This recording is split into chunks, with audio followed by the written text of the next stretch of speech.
russe. Source. À en croire la radio France Internationale RFI, la conquête des deux villes de l'est de l'Ukraine Soledar et Bakhmout peut réduire la capacité de l'armée russe en matière d'armement et d'offensive.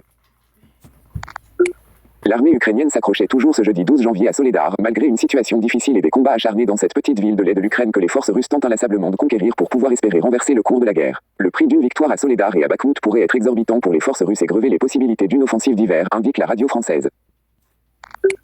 Soulignant que selon le chercheur à la Fondation pour la recherche stratégique, Philippe Gros, qu'autour de Bakhmout et Soledar, l'armée russe a concentré ses 12 brigades d'artillerie. Tous les canons russes sont là ou presque, l'artillerie motorisée de gros calibre, comme les 2 S-7 pions de 207 mm et les pièces de 152 mais aussi les obusiers tractés des années 1980. Car les Russes puisent dans leur stock et pour éviter aussi l'usure trop rapide des tubes d'artillerie, ils limitent les tirs quotidiens à 24 coups par canon.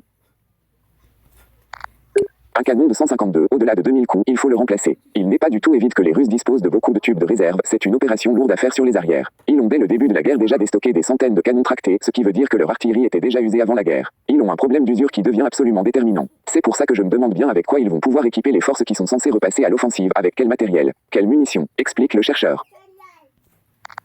Pour rappel, la deuxième partie des 300 000 conscrits russes sera bientôt opérationnelle et les forces russes pourraient être encore complétées par une seconde vague de conscription pour une attaque d'envergure dès la fin de l'hiver. Mais sans artillerie, le rouleau compresseur serait essentiellement humain avec des soldats à usage unique comme disent les généraux russes avant chaque offensive. Afrique Soir.